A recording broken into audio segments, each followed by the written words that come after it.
Halo, Assalamualaikum warahmatullahi wabarakatuh. Kita terlebih dahulu aku nak ucapkan terima kasih kepada yang dah subscribe. Kalau belum subscribe, silakan subscribe. Nanti ada review yang best, dia akan muncul dekat notification. Hari ni aku akan bercakap pasal filem Indonesia. Filem ni filem superhero tahun 2019, pemula kepada universe Bumi Langit. Bangga Indonesia ada MCU dia orang kan. Aku akan bercakap pasal filem Gundala. Filem ni adalah filem superhero daripada Joko Anwar. Dan sebelum tu kita intro dulu.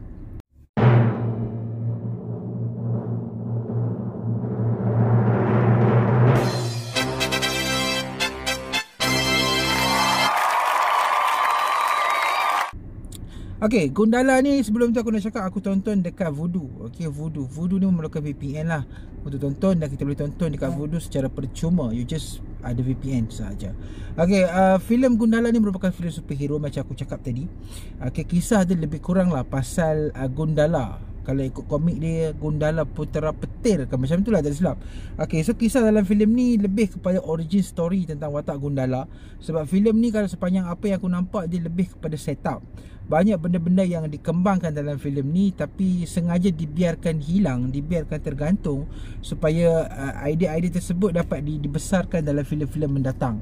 Tapi aku tak tahulah, sekarang ni dah 2021, Gundala masih lagi jadi filem pertama, dan kita tunggu lagi lah filem-filem macam Seri Asih lah, apa semua tu yang dah di-tease, dibagi macam hint dekat dalam filem ni. Kisah Gundala ni basically pasal watak ni lah, seorang budak nama dia Sancaka.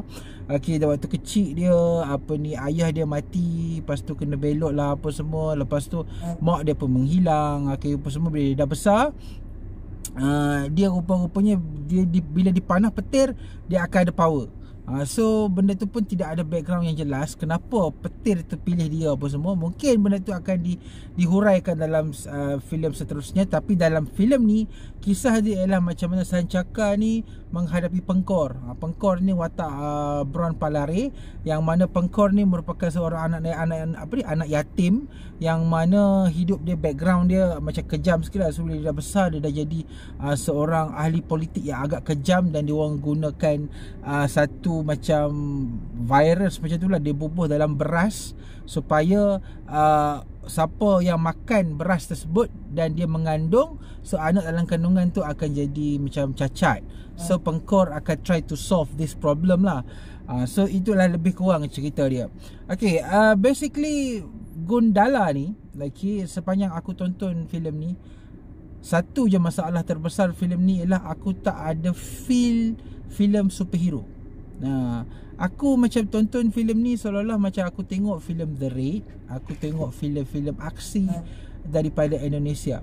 So feel untuk menonton filem superhero, the vibe superhero tu dalam filem ni, aku rasa macam tak sampai kepada aku. Mungkin antara kelemahan terbesar yang aku rasa secara peribadi dalam filem ni ialah filem ni lebih menumpukan untuk memaparkan isu sekeliling, isu di sekitar tentang isu-isu manusia, seperti sikap-sikap orang atas yang menindas, tentang masyarakat yang kucar-kacir, tentang ahli politik yang menggunakan masyarakat apa semua. So bila dah benda-benda tu terlalu dikembangkan, benda tu bagus, tapi menenggelamkan elemen superhero dalam filem ni. Aku tak tahulah, mungkin plan asal filem ni Gundala is just a starter. Dia macam kalau kata enjin motor ni baru nak perpanas lah, baru nak panaskan enjin, dan mungkin the element superhero tu akan lebih dikembangkan dalam filem seterusnya.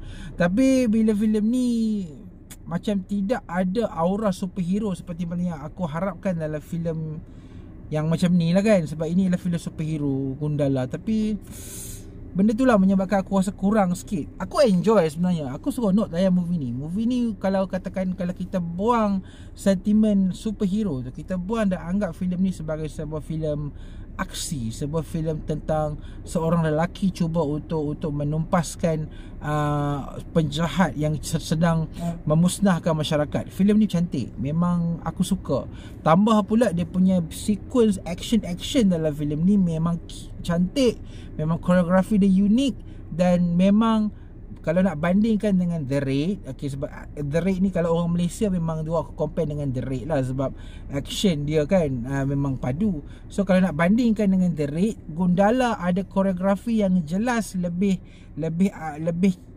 cute, lebih unik, lebih cute pula kan, lebih cute lah, lebih cantik, lebih comel berbanding dengan aksi dalam filem The Raid. The Raid dia more terganas, tapi dalam Gundala dia lebih kepada koreografi yang cantik. Kalau nak bercakap pasal lakonan, aku rasa secara jujurnya watak utama kita tu, aku mungkin sebab aku tak kenal kot, so benda tu macam tenggelam sikit. Dan mungkin watak Bron Palari tu sebab aku dari Malaysia, jadi aku rasa watak dia yang dinanti-nantikan lah dalam filem ni.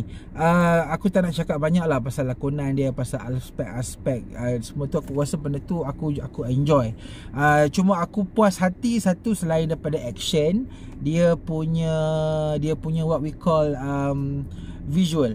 Visual dia sangat stunning. Aku cukup suka macam mana dalam filem ni dia tak gunakan CGI untuk macam menjadikan watak Sancaka tu kuat. Tahu macam kalau kita tengok filem Iron Man apa semua, CGI digunakan untuk menampakkan superhero tu lebih kuat. Tapi dalam filem ni superhero bergaduh macam seorang adiwira yang mempunyai elemen seni mempertahankan diri. That's good. Nampaklah Nusantaranya dekat situ. Cuma elemen CGI nya yang aku kagum ialah macam mana dia digunakan untuk menghiaskan background dan juga latar tempat tersebut. So dalam filem ni kita akan dipaparkan dengan dunia Indonesia. Aku tak tahu tempat kat mana, Jakarta ke mana, aku tak dapat nak trace lah benda tu. Tapi macam mana gambaran masyarakat dalam filem ni memang digambarkan dengan cukup puas hati. Maksudnya visual tu maksudnya nampak mahal. Dia bukannya nampak sebagai sebuah filem yang dibuat-buat, nampak cheap. So benda-benda tu menjadikan Gundala ni adalah sebuah filem yang boleh dikatakan ada upgrade, ada quality. Cuma macam aku cakap tadi, satu saja elemen yang mungkin memusnahkan sedikit lah dia punya feel ialah superhero punya themes. Macam aku cakap tadi kan, superhero punya themes memang tak sampai. Tapi aku kata kalau siapa yang nak layan filem ni as action film, sebagai sebuah filem aksi, sebagai sebuah filem yang memang nak tengok tentang masyarakat yang ditindas serta anak yatim yang dipergunakan untuk buat benda-benda jahat, this one is a good movie.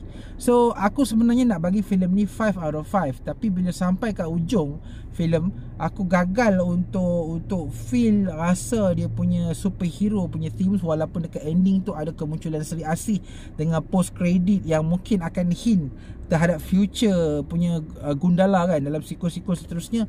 Aku rasa still movie ni gagal untuk paparkan elemen superhero dengan baik. Okay, so aku bagi filem ni 4.5 bintang. Itu sahaja, pada aku memang terbaik lah. Aksi memang cukup padu. So kalau siapa yang nak tonton Gundala tak ada dekat tempat-tempat Netflix ke apa, boleh tonton dekat Vudu secara percuma pakai VPN macam aku cakap tadi. Dan aku rasa ini adalah satu filem yang aku salute lah, sebab perancangan Gundala ialah untuk sebuah universe yang besar. Okay, jadi harap-harapnya Bumi Langit punya universe tu akan menjadilah. Sebab sekarang ni kan kita dah ada dengan pandemik lah apa semua, so kekangan waktu tu mungkin akan membantutkan. Tapi aku harapkan Gundala akan muncul dalam filem seterusnya dan juga memaparkan hero-hero yang lebih baik, lebih bagus. Dan mungkin lepas ni ada Avengers versi Bumi Langit ke apa ke kan. So aku menunggu filem-filem yang macam tu. So itu sajalah review ringkas aku berkenaan dengan filem Gundala. Okay, terima kasih kerana menonton sehingga habis, dan kita jumpa lagi di video-video review akan datang. Assalamualaikum.